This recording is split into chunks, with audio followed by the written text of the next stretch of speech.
The Washington Commanders are looking to build off a wildly successful 2024 campaign. If things go as expected, phenom sophomore quarterback Jayden Daniels will continue to lead an electric offense that is now saddled with high expectations after making a run to the NFC Championship game last season. With Daniels under center, Washington finished 7th in the NFL in yards per game, 3rd in rushing yards per game, and 5th in points per game.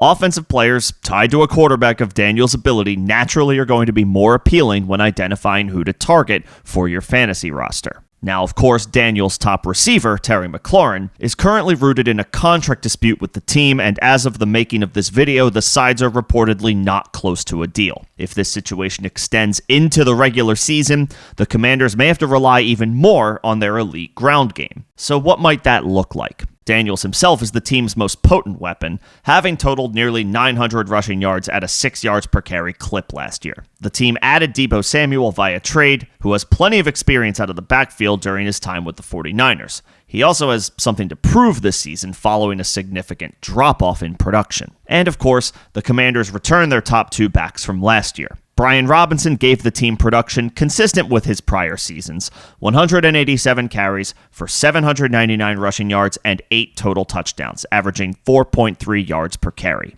Austin Eckler enjoyed a bump in efficiency compared to recent seasons, but on fewer opportunities. He logged 77 carries for 367 rushing yards and 4 touchdowns, and 35 catches for 366 receiving yards. Put it all together, Washington has a lot of weapons they can turn to in the backfield. But this is an older position group on the whole, and with Deebo and Eckler, drop-off can't be ruled out given age and recent performance. Plus, none of these guys at this point in their career are bell cows, so the possibility exists for another option to emerge here. That said, what do we make of the team's 7th round selection in this year's draft, Jacory Croskey-Merritt? He's reportedly having an excellent training camp and is gaining momentum to make the 53-man roster. He had a roller coaster of a college experience and thus fell in the draft, but to be honest, it's pretty impressive he was drafted at all, given his situation. Croskey-Merritt wasn't highly rated as a prospect coming out of high school, and got his start with Alabama State, an FCS team. He spent 4 seasons with the Hornets, leading the team in opportunities his final 2 years. His numbers don't exactly jump off the page, but he was able to do enough to get an opportunity in 2023 with New Mexico, and that's when he officially put his name on the map. He immediately took over lead back duties for the Lobos, rushing 189 times for 1,190 yards and 17 touchdowns. He entered the transfer portal a second time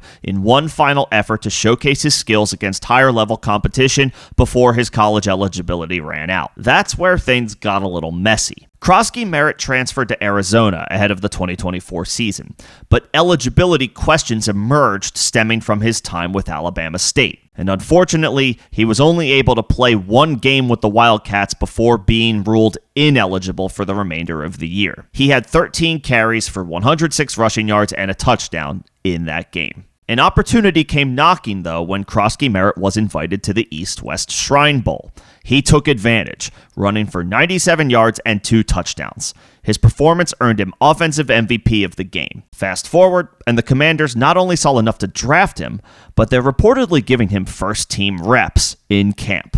So far, he's being described as shifty, fast, and elusive. The hype will only climb if he plays well in the preseason, so now's a good time to keep an eye on him as we begin to mold our redraft plan. Robinson is in the final year of his rookie deal, so in all likelihood, the team will give him as much work as he can handle this year before possibly allowing him to walk in free agency. That may make Croskey-Merritt more of a play in 2026, but if he continues showing well in practice, there is a path to contributing this year, considering some of the questions around multiple players in this Commanders offense.